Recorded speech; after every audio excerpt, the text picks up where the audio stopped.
Welcome you all to let's crack it with Abhishek Gupta. तो ये है 2 मई के करंट अफेयर्स। बहुत ज़्यादा इंपॉर्टेंट करंट अफेयर्स है गाइस।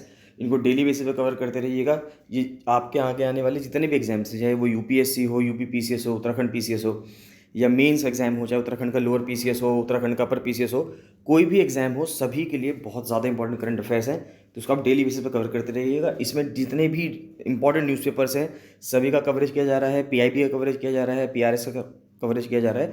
तो यानी कि अगर आप इसको देखते रहेंगे रेगुलर बेसिस पे, तो आपका एक भी करंट अफेयर क्वेश्चन ऐसा नहीं होगा कि जो आपको छूट जाए और एग्जाम में आप ना करके आ पाए।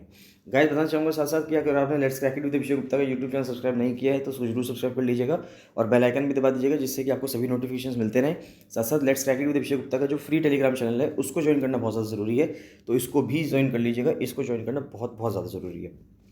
गाइस, बताना चाहूँगा जो लोअर पीसीएस मेंस की तैयारी कर रहे हैं या एफआरओ मेंस की तैयारी कर रहे हैं, तो उनके लिए फुल प्रिपरेशन बैच चल रहा है, जिसमें लोअर पीसीएस मेंस की पूरी तैयारी करवाई जा रही है। और एफआरओ मेंस में जो 3 कंपलसरी पेपर्स हैं, जनरल नॉलेज का, जनरल इंग्लिश और जनरल हिंदी, उसकी पूरी प्रिपरेशन करवाई जा रही है। तो आप उसके लिए मुझे 7665804421 पर कॉल या मैसेज कर सकते हैं अगर आपको फुल प्रिपरेशन बैच ज्वाइन करना है। साथ साथ लोअर पीसीएस मेंस के लिए और एफआरओ मेंस के लिए टेस्ट सीरीज़ भी स्टार्ट हो रखी है। तो टेस्ट सीरीज़ अगर किसी को ज्वाइन करनी है अपनी परफॉर्मेंस को चेक करने के लिए, तो वो टेस्ट सीरीज़ भी ज्वाइन कर सकते हैं।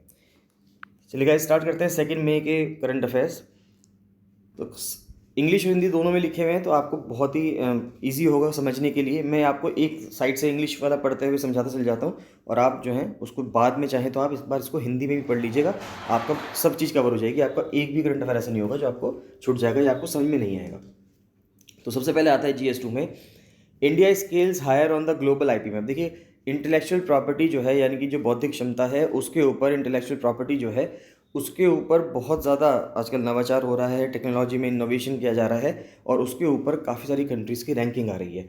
तो इंडिया का कहा जा रहा है कि ट्रेडमार्क फाइलिंग में भारत जो है वो 5वें नंबर पर आ चुका है, और पेटेंट्स फाइलिंग में भारत जो है वो 7वें नंबर पर आ चुका है सालाना। अगर हम सालाना की बात करें तो इंडिया की जो रैंकिंग है वर्ल्ड इंटेलेक्चुअल प्रॉपर्टी ऑर्गेनाइजेशन की, जो ग्लोबल इनोवेशन इंडेक्स जो निकालता है वीपो, तो वो 81 हुआ करती थी 2015 में, और अब वो 46 हो गई है 2021 में। यानी कि अगर हम फर्स्ट रैंक की तरफ जाएंगे तो हमारा इसका मतलब बहुत अच्छा है पेटेंट फाइलिंग करना या इंटेलेक्चुअल प्रॉपर्टी के लिए। तो यहाँ पे अब यही बात की जा रही है कि हम 81वें से सुधर कर 46वें नंबर पर पहुँच गए हैं। तो during quarter of January to March 2022, यानी कि 2022 साल में शुरू का जो 3 महीने रहा, जनवरी से लेकर मार्च तक में, जनवरी से मार्च तक का, तो for the first time 11 years, 11 साल में पहली बार ऐसा हुआ है कि डोमेस्टिक पेटेंट फाइलिंग है surpass the foreign filing India. कि भारत में जो डोमेस्टिक पेटेंट फाइलिंग है वो बहुत ज़्यादा हुई है as comparison to foreign filing. कि फॉरेन में कम हुई है, फॉरेन फाइलिंग कम हुई है भारत की, और डोमेस्टिकली बहुत ज़्यादा हुई है। नेक्स्ट है, इंडिया ने क्रिएट किया एक world record by waving 78,220 tricolours simultaneously. तो यूनियन होम मिनिस्टर के प्रेजेंस में, श्री अमित शाह के प्रेजेंस में, Guinness book of world record में नाम दर्ज करवाया है 78,220 ट्राई कलर्स, यानी कि जो भारत का झंडा है उसको फहराकर बिहार के अंदर। नेक्स्ट आता है, union minister Shri Anurag Thakur launches आज़ादी की अमृत कहानी। देखिए, जैसे ये आज़ादी का अमृत महोत्सव चल रहा है, उसके तहत अलग अलग मिनिस्ट्रीज़ अलग अलग चीज़ें निकाल रही हैं। तो उसके तहत ही एक वीडियो सीरीज़ निकाली गई है जो आज़ादी की अमृत कहानियाँ हैं, जिसमें नेटफ्लिक्स के साथ एक टाई अप किया गया है, कोलैबोरेशन किया गया है, जिसमें कि 2-2 ढाई मिनट की 2 मिनट्स की वीडियो सीरीज़ निकाली जाएंगी।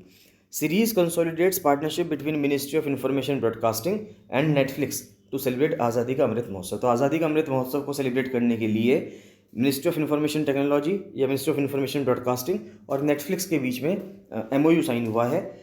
लॉन्ग टर्म पार्टनरशिप है। नेटफ्लिक्स जो है वो 25 2-2 मिनट की वीडियोस बनाएगा अलग अलग थीम्स पे। सेलिब्रेशन जो है, अब आज़ादी का अमृत महोत्सव हम बार बार सुनते आ रहे हैं, आज़ादी का अमृत महोत्सव। तो ये आज़ादी का अमृत महोत्सव कब से शुरू हुआ? ये प्राइम मिनिस्टर श्री नरेंद्र मोदी ने स्टार्ट किया था 12 मार्च 2021 में। तो 2021 से ये चलता आ रहा है आज़ादी का अमृत महोत्सव, और ये कब तक चलता रहेगा? 2030 तक चलता रहेगा, जिसमें हम 2 साल तक चलेगा, जिसमें हम सेलिब्रेट करेंगे 2022 में होने वाला जो हमारा 75वां स्वतंत्रता दिवस है ऑन 15 अगस्त। तो विमेन चेंज मेकर्स, अब इसमें किस किस के ऊपर जो बनाई गई हैं, शुरू में जो वीडियोस बनाई गई हैं, ये इंपॉर्टेंट है ये, क्योंकि उत्तराखंड की इसमें 2 लेडीज़ हैं, तो इसके लिए बहुत ज़्यादा इंपॉर्टेंट हो जाता है ये उत्तराखंड वालों के लिए। तो विमेन चेंज मेकर्स, जैसे कि एक तो मिस बसंती देवी हैं, ये पद्म अवार्डी हैं, विनिंग एनवायरमेंटलिस्ट फ्रॉम पिथौरागढ़। तो बसंती देवी को पिथौरागढ़ से पद्मश्री मिला है, इसलिए मिला है क्योंकि इन्होंने कोसी नदी को वापस से पुनर्जीवन दे दिया है, क्योंकि कोसी नदी जो है बिल्कुल ख़त्म हो गई थी, तो उसको जो पुनर्जीवन देने का काम किया है वो मिस बसंती देवी ने किया है। ये पद्म अवार्डी है, पद्मश्री से इनको सम्मानित किया गया है। नेक्स्ट आता है मिस अंशु जैमसंपा। तो ये जो अंशु जैमसंपा है ये भी पद्मश्री अवार्डी हैं, और ये पहली विमेन है जिसने माउंट एवरेस्ट को 5 दिनों के अंदर 2017 में 2 बार चढ़ा। एक पर्सन्स तो ज़्यादातर लोग तो एक ही बार करते हैं, लेकिन इन्होंने 2 बार 5 दिन के अंतराल पे 2 बार उसको माउंट एवरेस्ट को चढ़ा। नेक्स्ट आता है हर्षिनी कान्हेकर, ये फर्स्ट फीमेल फायर फाइटर है भारत में। जो फायर फाइटर्स होते हैं, इनकी जो आग बुझाने के लिए जो दमकल के कर्मचारी होते हैं, पुलिस में होते हैं, तो उसमें मिस हर्षिनी कान्हेकर जो हैं ये फर्स्ट पर्सन है। 7 चेंज मेकर्स, जो 7 चेंज मेकर्स को जिनको चिन्हित किया गया है, उनमें से 3 तो हमने पढ़ लिए, उसके बाद और आती हैं, एक पूनम नौटियाल आती हैं। ये हेल्थ केयर वर्कर थी बागेश्वर डिस्ट्रिक्ट से उत्तराखंड के, जिन्होंने सभी को वैक्सीनेट किया कोविड-19 के टाइम पे। तो कोरोना के टाइम पे पैदल जाकर इन्होंने लोगों को वैक्सीनेट किया बागेश्वर से। फिर है डॉक्टर टेसी थॉमस, ये फर्स्ट वुमेन साइंटिस्ट है to head a missile project in India. जो भारत में मिसाइल प्रोजेक्ट के लिए जो फर्स्ट वुमेन साइंटिस्ट थी वो टेसी थॉमस हैं। मिस तानवी जगदीश जो है ये पहली भारतीय competitive women stand up paddle boarder है। पैडल बोर्डर क्या होता है कि अगर आप एक, जैसे बोट में तो हम बैठ के ट्रैवल करते हैं, एक बोर्ड होता है, अगर बोर्ड में आप खड़े होके पानी में सेल करते हैं, पानी में चलते हैं, तो उसको हम पैडल बोर्डिंग कहते हैं। तो तन्वी जगदीश जो है भारत की पहली competitive women stand up paddle boarder है। और फिर आरोही पंडित हैं, ये दुनिया की यंगेस्ट और फर्स्ट विमेन पायलट है जिन्होंने अटलांटिक ओशन और पैसिफिक ओशन एक लाइट स्पोर्ट एयरक्राफ्ट में पार किया, वो भी अकेले। तो ये सब चीज़ें इनके ऊपर, और ऐसा कर करके 25 2-2 मिनट की शॉर्ट वीडियोस बनेंगी। तो ये 7 जो लेडीज़ हैं इनके बारे में आपको पता होना चाहिए, क्योंकि इनके ऊपर से सवाल पूछा जा सकता है। ये पूछ लेंगे कि इनका नाम दे देंगे, तो इनका नाम पूछ लेंगे कि ये न्यूज़ में क्यों थी, या ये पूछ लेंगे कि ये किस फील्ड से बिलोंग करती हैं, तो वो चीज़ आपको पता होनी चाहिए। नेक्स्ट आता है India and Maldives to establish transmission interconnection for renewable power transfer. तो भारत और मालदीव्स जो है, जो ट्रांसमिशन इंटरकनेक्शन है, यानी कि बिजली किस तरह से ट्रांसमिट होगी एक जगह से दूसरी जगह पे रिन्यूएबल पावर के लिए, जो अक्षय ऊर्जा है उसके लिए, तो उसके ऊपर इंडिया और मालदीव जो है MOU साइन कर रहे हैं। जो मालदीव्स की गवर्नमेंट है उनका रिजॉल्व है कि नेट ज़ीरो एमिशन टारगेट जो है उनको 2030 तक पाना है। आप मुझे कमेंट सेक्शन में कमेंट करके बताएंगे कि भारत ने नेट ज़ीरो एमिशन का टारगेट कब रखा है। कि जैसे नेट ज़ीरो एमिशन का टारगेट मालदीव्स ने 2030 रखा है, तो इसी प्रकार से भारत ने नेट ज़ीरो एमिशन का टारगेट कब का रखा है। During the meeting both leaders proposed 2 memorandum of understanding MOU sign किए गए हैं। एक तो एनर्जी कोऑपरेशन पे किया गया है, और दूसरा किया गया है कि हम ट्रांसमिट इंटरकनेक्शन करेंगे, कि किस तरह से बिजली एक जगह से दूसरी जगह पहुंचाई जाएगी, किसके तहत, वन सन के तहत, वन वर्ल्ड के तहत, वन ग्रिड के तहत। कि अगर जैसे प्राइम मिनिस्टर नरेंद्र मोदी ने कहा था कि one sun one world one grid, यानी कि जब एक सन है तो और एक ही दुनिया है, तो ग्रिड भी एक ही होना चाहिए, यानी कि सारे देश, जितने भी देश हैं प्लैनेट पे, वो सभी ग्रिड से कनेक्टेड होने चाहिए। अभी किस तरह से पॉसिबल होगा ये वक्त ही बताएगा। नेक्स्ट आता है GS3 की। अगर हम देखें तो एग्रीकल्चर से न्यूज़ आ रही है सबसे पहले कि जो यूनियन एग्रीकल्चर मिनिस्टर हैं श्री नरेंद्र सिंह टू इनॉग्रेट किसान भागीदारी प्राथमिकता हमारी कैंपेन। तो किसान भागीदारी प्राथमिकता हमारी कैंपेन लॉन्च किया जा रहा है मिनिस्ट्री ऑफ एग्रीकल्चर के द्वारा। तो ये 25 अप्रैल से 1 मई तक चलेगा, अंडर द आज़ादी का अमृत महोत्सव। तो आज़ादी का अमृत महोत्सव कार्यक्रम के तहत ही ये चल रहा है। Dedicated to strengthen the farming community, ये डेडिकेट है कि फार्मिंग कम्युनिटी को, यानी जो किसानी खेती में करने वाले जो लोग हैं, इन्वॉल्व लोग हैं, उनको स्ट्रेंथन करना है, मजबूत करना है। और कैंपेन जो है वो union ministry for agriculture and farmers welfare के द्वारा ये लॉन्च किया गया है। नेक्स्ट आता है सिविल एविएशन मंत्रालय ने और हिमाचल प्रदेश की सरकार ने एक MOU साइन किया है एक नया एयरपोर्ट डेवलप करने के लिए, नागचला एयरपोर्ट को, जो कि मंडी में है। ये जो मंडी है ये हिमाचल प्रदेश में एक शहर है।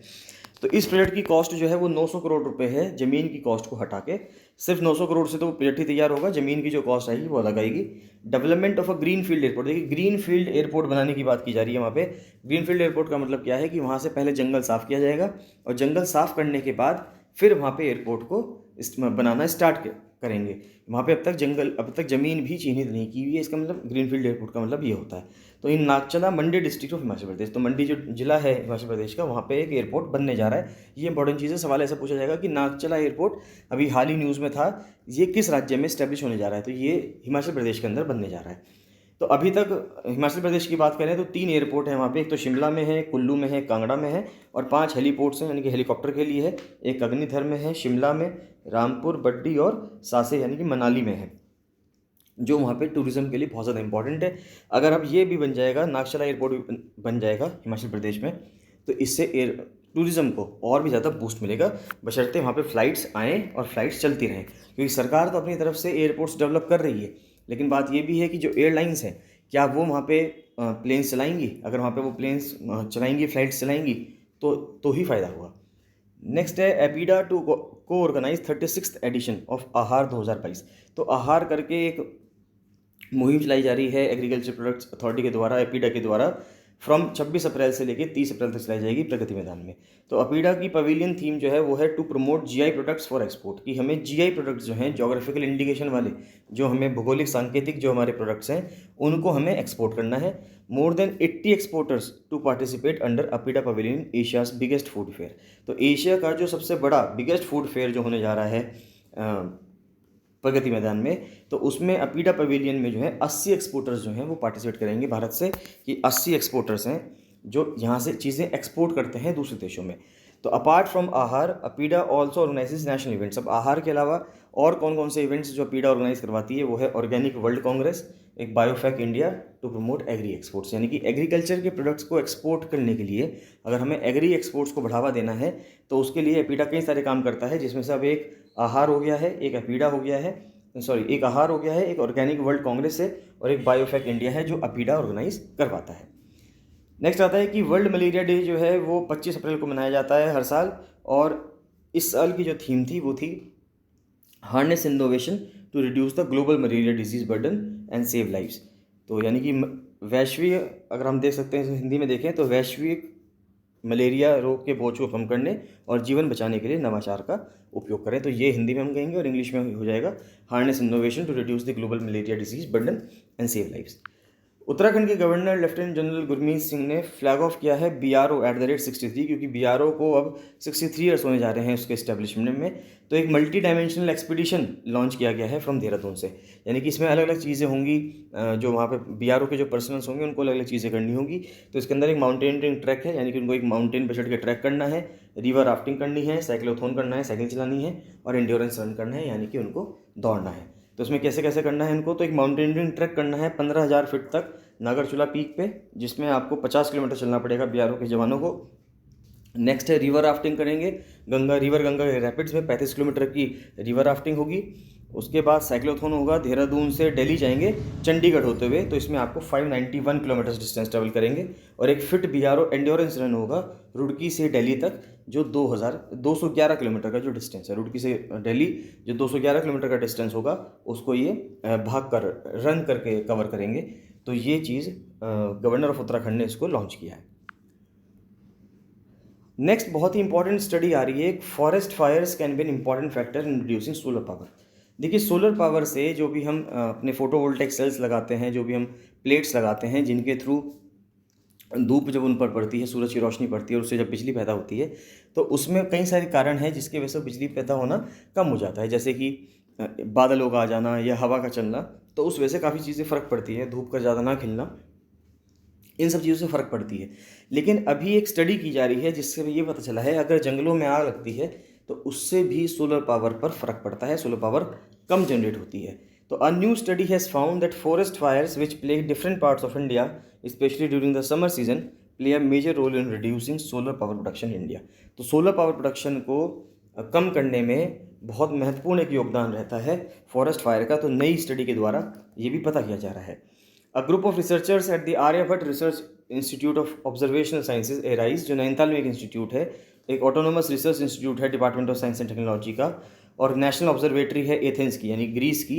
वो इस चीज़ के फैक्टर्स निकाल रही है कि किस तरह से फॉरेस्ट में आग लगने से सोलर एनर्जी प्रोडक्शन जो है वो कम हो जाता है। They found that apart from clouds and aerosol, देखिए क्लाउड्स आगे एटमॉस्फेयर में या एरोसोल्स हैं, उसके अलावा फॉरेस्ट फायर भी अपना में क्रूशल रोल प्ले करती है। तो इसके ऊपर अभी स्टडी चल रही है। बस ये इंपॉर्टेंट चीज़ है कि आप अपने एस्से में या किसी आंसर में लिख सकते हैं कि forest fires in a recent research, अभी हम ये कह सकते हैं कि अभी रीसेंट रिसर्च में हमें ये पता चला है कि फॉरेस्ट फायर भी एक अपने आप में बहुत बड़ा इशू है जो सोलर पावर प्रोडक्शन के लिए उसको कम प्रोडक्शन करवाने के लिए जिम्मेदार है। तो जैसा कभी भी ऐसा लिखना हो कि उत्तराखंड के जंगलों में आग लगी हुई हो, या इसके ऊपर कभी भी आपको ऐसे लिखना है या कुछ भी लिखना है, तो उसमें आप इस पॉइंट को भी लिख सकते हैं कि आग लगने से एक नुकसान ये भी होता है। नेक्स्ट अगर स्पोर्ट्स की न्यूज़ देखें तो Shri Anurag Thakur gives rousing send off ceremony to 65 athletes strong team India's deaf Olympics 2021। अब इंडिया का एक डेफ ओलंपिक्स भी हो रहा है, यानी कि इंडिया से एक टीम जा रही है डेफ ओलंपिक्स में। जिस तरह से ओलंपिक्स हैं, पैरालंपिक्स हैं, उस तरह से डेफ ओलंपिक्स भी हैं। डेफ ओलंपिक्स उन एथलीट्स के लिए हैं जो डेफ हैं, यानी सुन नहीं सकते, डम्ब एंड डेफ होंगे, यानी वो बोल भी नहीं सकते होंगे, सुन भी नहीं सकते होंगे। तो इंडिया विल बी देयर। तो मिनिस्टर का कहना है कि इंडिया जो है next big sporting power house होने वाला है, चाहे वो ओलंपिक्स हो, चाहे वो पैरालंपिक्स हो, चाहे वो डेफ ओलंपिक्स हो। ये गेम्स जो हैं 1 मई से स्टार्ट होने जा रहे हैं। एक total of 65 athletes will be participating. 65 athletes जाएंगे। ब्राज़ील में इसका ये गेम्स होंगे, एक कैक्सियास डू सुल ब्राज़ील में, making the largest and the youngest contingent ever from India. तो लार्जेस्ट कंटिजेंट जा रहा है डेफ ओलंपिक्स में 65 मेंबर्स का। They will participate in a total of 11 sports. 11 sports में ये पार्टिसिपेट करेंगे, चाहे वो एथलेटिक्स हो, बैडमिंटन है, judo, golf, karate, shooting, swimming, tennis, table tennis, taekwondo और रेसलिंग। और गेम जो है 1 मई से लेकर 15 मई तक चलेंगे। नेक्स्ट आता है खेलो इंडिया यूनिवर्सिटी गेम्स की। अगर हम बात करें तो सेकेंड एडिशन होने जा रहा है खेलो इंडिया यूनिवर्सिटी गेम्स का, विश्वविद्यालय गेम्स का, जो बेंगलोर में होने जा रहा है। और किसके साथ होने जा रहा है? Jain deemed to be university, Jain university है वहाँ पे, और वो होस्ट यूनिवर्सिटी है इस गेम की। The competition which is being organised by the government of Karnataka along with the ministry of youth affairs. तो कर्नाटका की सरकार और यूथ अफेयर्स, जो मिनिस्ट्री ऑफ यूथ अफेयर्स का मंत्रालय है और स्पोर्ट्स का जो मंत्रालय है, वो इसको कर रहा है। और 3 मई तक ये चलेगा। KIUG यानी कि खेलो India university games will witness over 4,500 participants आएंगे 190 यूनिवर्सिटी से। बैटल इट अक्रॉस 20 डिसिप्लिन, और 20 डिसिप्लिन में, यानी कि 20 स्पोर्ट्स में गेम्स होंगे। 20 गेम्स में आप कह सकते हो कि यहाँ पे कॉम्पिटिशन होंगे। और 4500 पार्टिसिपेंट्स आएंगे अलग अलग यूनिवर्सिटीज से, अलग अलग कॉलेजेस से। और यहाँ पे मल्लखंबा जो है और योगासन जो है, ये 2 इंडिजिनियस स्पोर्ट्स भी होंगे यहाँ पे। तो मल्लखंब जो है ये महाराष्ट्र में मुंबई का, खासकर अगर हम देखा जाए तो मुंबई का एक स्पोर्ट है, जिसमें कोई पर्सन जो है वो रस्सी के सहारे चढ़ता है और अलग अलग एरोबेटिक्स वहाँ पे करता है। तो ये अगर आप कुछ फ़ोटोज़ देख सकें इसकी, तो फ़ोटो देख लीजिएगा। मल्लखंब की कुछ फ़ोटोज़ आप देखेंगे तो आप समझ जाएंगे। इसके ऊपर आजकल वीडियोज़ भी काफ़ी बन रही हैं। नेक्स्ट आता है Khelo youth India games 2021 schedule to be held from 4 to 13 June. तो जो खेलो यूथ इंडिया गेम्स हैं 2021, वो यूनिवर्सिटी गेम्स थे, ये इंडिया गेम्स हैं। और ये 4 से 13 जून तक, 4 से 13 जून तक होने जा रहे हैं। The games to take place, अब ये अंडर 18 एज के लिए होगा। कहाँ कहाँ पे होगा? शाहबाद में, अम्बाला, चंडीगढ़, दिल्ली और पंचकुला में भी होगा। 8500 खिलाड़ी इसमें पार्टिसिपेट करेंगे और 25 स्पोर्ट्स में करेंगे और 5 इंडिजिनस गेम्स में भारत के। तो इसमें 5 इंडिजिनस गेम्स भारत के हैं और टोटल 25 स्पोर्ट्स में ये पार्टिसिपेशन इनका होगा। चलिए दैट्स ऑल। तो ये थे 2 मई के करंट अफेयर्स। बहुत ज़्यादा इंपॉर्टेंट करंट अफेयर्स था गाइस। आप इनको डेली बेसिस पर पढ़ते रहिएगा। कोई भी डाउट आता है तो कमेंट सेक्शन में कमेंट करके बताइएगा। और अगर आपको इनकी PDF चाहिए तो आप मुझे 7665804421 पर कॉल या मैसेज कर सकते हैं। चलिए मिलते हैं नेक्स्ट वीडियो में। So thank you and bye bye.